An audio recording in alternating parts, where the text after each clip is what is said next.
Hey guys, my name is Ryan and welcome to HitScan. It's the holiday season, so I thought I'd slip this little bit of knowledge under your tree for Christmas, and it is a Papega's guide to the current meta. We've received a lot of criticism recently talking a lot about meta changes and all that stuff, and I think that's pretty justified to sort of go into dead horse territory with stuff like this. But we have had quite a few interviews, a couple of which have done really well, a couple of which have passed people by, that go of some really interesting stuff that's happening with hero comps, and that we're moving into this area of a rock, paper, scissors meta. We got into a lot of detail of that with an interview with Yeetle, but in this video I just kind of wanted to clear up all of the three major comps that are being used at the moment, when to use them and how they counter each other. It's a really good state for the game to be in. We'll start with the meta that was the one previous. You could call it the ghost of meta past if you wanted to, which was the meta and the team comp before the Breaking Barriers patch a couple of weeks ago. This hero comp was mostly made of Orisa Sigma, Mei Reaper, and then Moira Lucio. We'll go over the intricacies of what the heroes mean because it does mean a lot, so we'll call that rock. And then we have the present meta, which still has Orisa Sigma for the most part, but instead of a Reaper, it has a Hanzo instead, and the supports are completely different. Instead of Lucio Moira,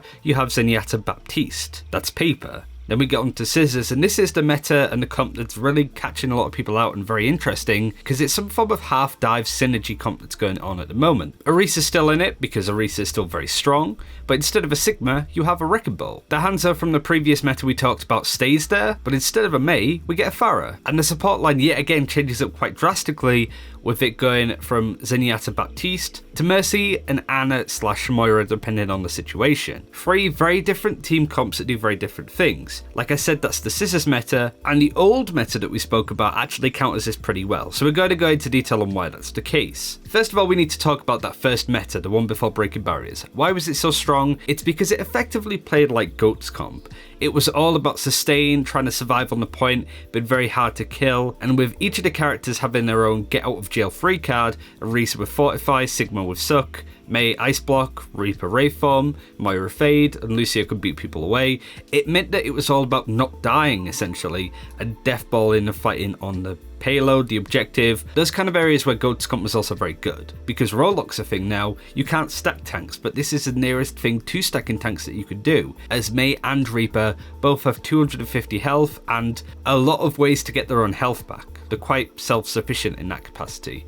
It's all about stomping onto the point and basically being impossible to kill. But that only really worked as well as it did when barriers were incredibly strong. Since the Breaking Barriers patch, Sigma and Orisa's barriers have been nerfed, making them a lot more susceptible to spam. If you could break those shields and throw a lot of damage at them, there's very little that they can do. Even with all that sustain, you will eventually get a pick with the right heroes. And that's kind of where the Hanzo comes in instead of the Reaper. When it comes to firing from a distance and getting a lot of shots in, there's nobody better when it comes to consistent damage. Storm Arrow's great at breaking barriers, and that's exactly why we start to see less of Lucio and Moira instead of Baptiste. This whole composition, this paper comp, the meta currently I'd say it would be, it's the most popular at the moment, is all about breaking those barriers and just getting a pick. It's very similar to what was ran in Stage 4 of the Overwatch League this year, because it was all about getting a pick. And with the increase of damage that Baptiste has, the Discord Orb from Zenyatta, and Mei's still able to sort of catch people out, freeze multiple targets, it means that that spam comp is a hell of a lot stronger now against the previous meta that we had, meaning that it effectively counters it to an extent. So that's two compositions, that's two metas. Why is it that this composition that Yeetle ran in the Breaking Barriers tournament recently countered the composition that we just spoke about? Well, again, it's very similar in the sense that it's all about spam, trying to break shields, but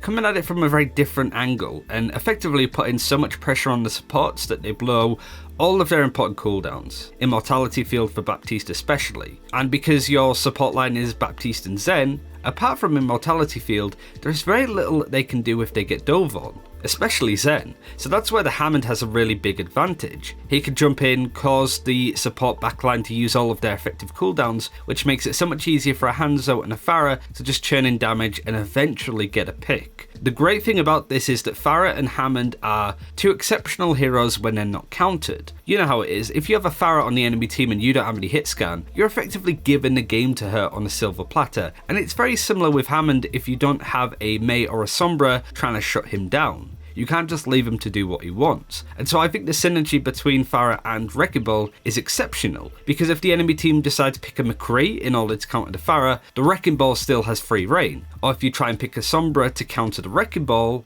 or a Mei, which of course is very popular, the easiest example of a hero trying to counter Wrecking Ball, the Pharah still trumps all over Mei. So it makes it very difficult to counter this composition when you're trying to play like a spam comp. And as you've seen from the gameplay that's been shown off in the background, it's really effective against this meta and even cut out a lot of contenders teams. Now the Skyfox's roster is the only one that managed to sort of pip them at the posts in the Breaking Barriers tournament. They went all the way to the final against contenders teams and pro level players. So it's very similar to what Clockwork Vendetta ran quite a lot recently. But that composition also does have a weakness. And it's the old meta, it's the old composition because of the amount of sustain that it has. With everybody deathballing together in the old composition with a recent Sigma, it just means that it's very difficult for Hanzo and Wrecking Ball and stuff to get a pick because everybody can look after themselves. Not to mention you're running Mei and Reaper. So anybody that tries to get close like a Wrecking Ball is going to die very quickly. It says a lot that even a Pharah, being completely uncontested in this scenario, can't do enough in these situations to really warrant it. It's kind of why like Pharah wasn't very good against goats as well, just because it wasn't enough damage to fight against the whole sustain, and it meant that it was very easy for the old double barrier comp to run over people much like goats did. It is incredibly similar with how that played. So now we have this nice freeway counter list that I think is really cool for the game and really healthy too. I think the meta, other than a few hero balance issues such as Mei and Orisa, is in a pretty good spot. A couple of heroes could do with a little bit more, sure, but I don't think the game's in a horrible meta currently. I think it's just in a really stale meta because people want something fresh and new and exciting and want dive. But the good news is that you can play dive to a certain capacity. But at this point I'm just rambling. That is everything that I wanted to go over in this video. The current meta and the 3 different compositions that are being used at the moment, really drilling it into you guys to know what's sort of new, and it's evolving all the time too. So thanks for watching, take care, we'll see you next time.